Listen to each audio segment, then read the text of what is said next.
melihat kondisi manufaktur yang seperti ini begitu ya, dan kita lihat pengangguran terbuka di target 4,5% hingga 5%. Apakah ini menurut Anda realistis atau seperti apa dengan melihat kondisi saat ini? Ya, menurut saya ini bisa ya mencapai target tingkat pengangguran terbuka secara nasional, memang dengan beberapa catatan ya tadi. Jadi dengan adanya fenomena belakangan ini yang kalau kita lihat ada beberapa catatan mengenai angka PHK, tidak hanya di Jakarta tapi juga di daerah-daerah lain. Nah, ini bagaimana pemerintah bisa memitigasinya. Kemudian juga memperhatikan sektor-sektor yang selama ini mungkin dia terkategori sebagai sektor padat karya, tetapi mungkin memerlukan insentif yang lebih atau memerlukan fasilitasi agar sektor-sektor tersebut bisa bersaing ya dengan industri-industri dari luar negeri.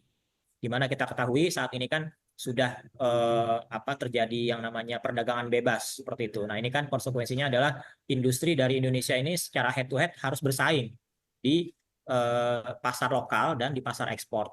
Nah, ini tentunya bagaimana pemerintah memberikan semacam fasilitasi atau insentif ya atau katakanlah kemudahan-kemudahan yang lain untuk memberikan semacam support lah ya kepada industri, khususnya kalau kita lihat kemarin fenomena industri tekstil dan pakaian jadi ini kan juga kita lihat komponen biayanya juga ternyata cukup tinggi, mulai dari biaya energi kemudian juga logistik. Nah, ini kan bisa diupayakan harus bisa direduksi seperti itu. Kalau kita lihat industri-industri yang saat ini meningkat, nah ini kan industri-industri yang sedang diperhatikan oleh pemerintah, yang tadi saya katakan sedang diberikan karpet merah yang luas, Ya. sebagai contoh industri-industri yang terkait dengan hilirisasi.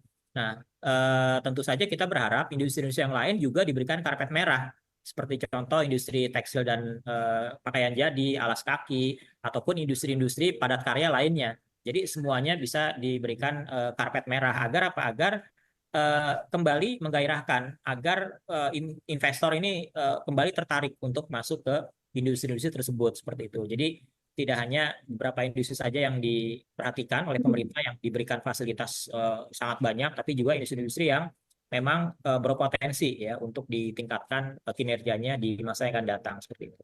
Baik, kalau menurut Anda di titik mana kita bisa dikatakan kita lalai begitu? Apakah memang Dutch disease dan atau kita menikmati ledakan harga komoditas begitu ya memang membuat kita lalai? Ya, memang sebagai negara yang kaya akan sumber daya alam, ya kita cukup mengandalkan yang namanya hasil dari SDA ya, hasil dari sumber daya alam, yang dimana itu cukup volatile atau cukup tergantung dengan pergerakan harga komoditas global. Nah, saat ini kita tidak bisa lagi hanya berharap terhadap bahan-bahan mentah atau sumber daya alam yang langsung kita jual. Nah, harus kita olah dulu menjadi produk yang punya nilai tambah tinggi. Nah, agar bisa mengolah sumber daya alam menjadi produk yang bernilai tambah tinggi, ini kan diperlukan investasi. Investasi untuk mendatangkan teknologi, investasi untuk mendatangkan barang modal, investasi untuk katakanlah mendatangkan bahan baku atau apapun. Nah, ini kan diperlukan investasi. Nah, agar investasi itu masuk, maka diperlukan pemanis-pemanis, diperlukan insentif, diperlukan dukungan seperti itu agar investor semakin tertarik nih masuk ke Indonesia dan bisa memanfaatkan sumber daya alam kita agar diolah menjadi produk yang bernilai tambah tinggi ya, karena salah satu pertanyaan yang paling krusial yang dilontarkan oleh investor adalah ketika mereka masuk ke Indonesia ingin berinvestasi, mereka bertanya ada nggak tenaga kerjanya. Nah, itu yang harus bisa dijawab ya oleh pemerintah di daerah manapun. Nah, kita harus bisa menyediakan tenaga kerja yang sesuai dengan kebutuhan Tuhan. investor Ya. tersebut seperti itu.